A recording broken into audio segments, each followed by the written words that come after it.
Hello అండి, నమస్తే నమస్తే. Welcome to my channel follow my thoughts. మీరు కనుక నా ఛానల్ని కొత్తగా చూస్తున్నట్లయితే ప్లీజ్ ముందుగా సబ్స్క్రైబ్ చేసుకొని లైక్ చేసి షేర్ చేయండి.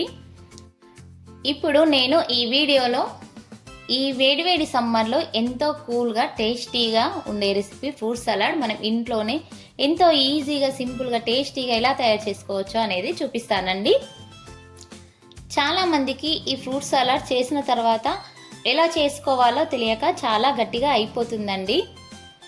అలా అవ్వకుండా ఉండాలంటే ఈ వీడియో స్కిప్ చేయకుండా చూసి చిన్న చిన్న టిప్స్ చెప్తానండి. అవి పాటిస్తూ చేయండి, చాలా బాగా వస్తుంది.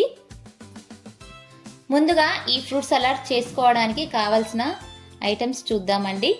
ముందుగా ఒక హాఫ్ లీటర్ పాలు, అలాగే ఇంట్లో ఉన్న ఫ్రూట్స్ అండి.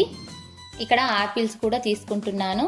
చిన్నపిల్లలు ఫ్రూట్స్ తినిపిస్తే తినడానికి వాళ్ళు ఇష్టపడరండి. అలా కాకుండా ఫ్రూట్స్ అన్నీ కలిపి పాలతో ఫ్రూట్ సలాడ్ చేస్తే చాలా ఇష్టంతో తింటారు.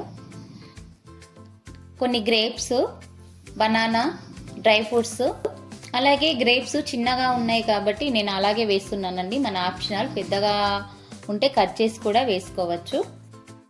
నాకు సూపర్ మార్కెట్లో కస్టర్డ్ పౌడర్ అని దొరుకుతుందండి. సూపర్ మార్కెట్లో కానీ కిరాణా షాప్లో కానీ ఎక్కడైనా దొరుకుతుందండి. ఈ కస్టర్డ్ పౌడర్ నేను వెన్నెల ఫ్లేవర్ తీసుకున్నానండి. చక్కెర కూడా తీసుకోవాలండి. 1 to 4 స్పూన్స్ చక్కెర లేదా పావు కప్పు చక్కెర వరకు తీసుకోవాలి. ఇప్పుడు ప్రాసెస్ ఎలా తయారు చేయాలో చూద్దామండి. ముందుగా ఒక చిన్న కప్లో కొన్ని పాలను తీసుకోవాలి. ఈ పాలు కాస్త చిక్కగా ఉంటే టేస్ట్ మరి కాస్త బాగుంటుందండి.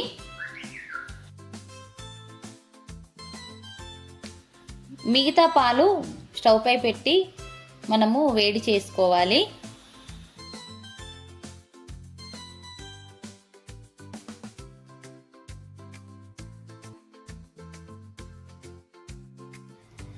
ఈలోపు మనము కస్టర్డ్ పౌడర్ని కలుపుకుందామండి. మనం కొన్ని పాలు బౌల్లో పక్కన పెట్టుకున్నాం కదా, ఆ పాలల్లో 2 స్పూన్స్ కస్టర్డ్ పౌడర్ వేసుకొని ఎక్కడ కూడా ఉండలు లేకుండా బాగా కలుపుకోవాలి. ఈ కస్టర్డ్ పౌడర్ అనేది డైరెక్ట్గా వేయకూడదు.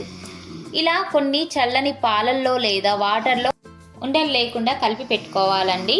అలాగే ఫ్రూట్స్ కూడా కట్ చేసి పెట్టుకోవాలి.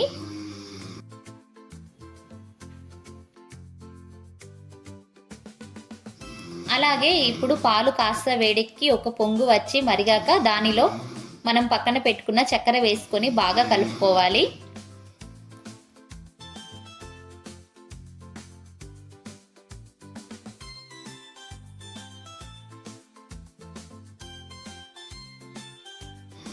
ఇలా బాగా కలుపుకున్న తర్వాత ఆ మరిగే పాలల్లో ఈ కస్టర్డ్ పౌడర్ మిశ్రమాన్ని వేసుకోవాలి. ఇలా వేసుకొని అవి బాగా కలిసేట్టుగా కలుపుకోవాలి. ఇలా కస్టర్డ్ పౌడర్ మిశ్రమాన్ని కలపడం వలన ఆ పాలకు బాగా థిక్నెస్ అనేది వస్తుందండి.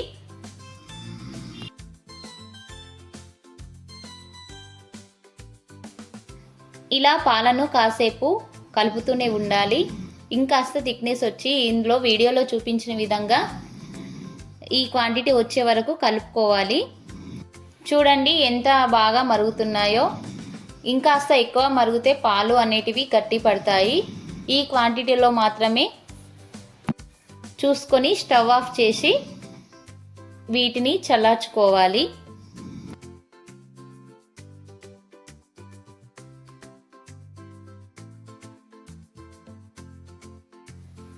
స్టవ్ ఆఫ్ చేసి ఈ పాలను ఒక బౌల్లో పోసుకొని కాస్త చల్లారనివ్వాలండి.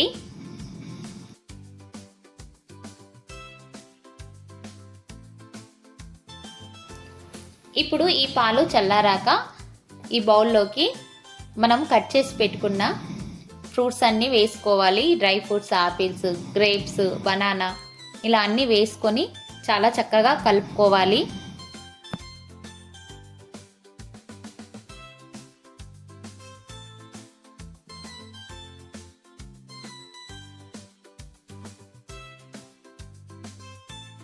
ఇలా అన్నీ వేసి బాగా కలిపాక ఈ మిశ్రమాన్ని ఒక అరగంట నుంచి 1 గంట వరకు మనం ఫ్రిడ్జ్లో పెట్టి తర్వాత తీసుకొని పక్కన పెట్టుకొని సర్వ్ చేసుకోవాలండి.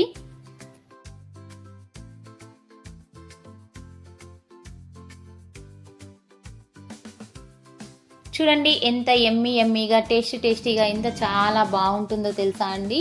చిన్నపిల్లలు చూడగానే చాలా ఇష్టపడి తింటారండి. అలాగే ఫ్రూట్స్ అనేటివి కూడా వాళ్ళ ఆరోగ్యానికి కానీ పెద్దవాళ్ళ ఆరోగ్యానికి కూడా చాలా మంచివి. కొందరు ఈ ఫ్రూట్ సలాడ్ పైన ఐస్ క్రీమ్ వేసుకొని కూడా తింటారండి. అలా కూడా చాలా బాగానే ఉంటుంది. చూసారు కదండి ఈ ఫ్రూట్ సలాడ్ ఎంత ఈజీగా తయారు చేసుకోవచ్చో. మీరు కూడా ఇంట్లో ట్రై చేయండి. మీకు కనుక ఈ వీడియో నచ్చినట్లయితే please like, share and subscribe. Thank you.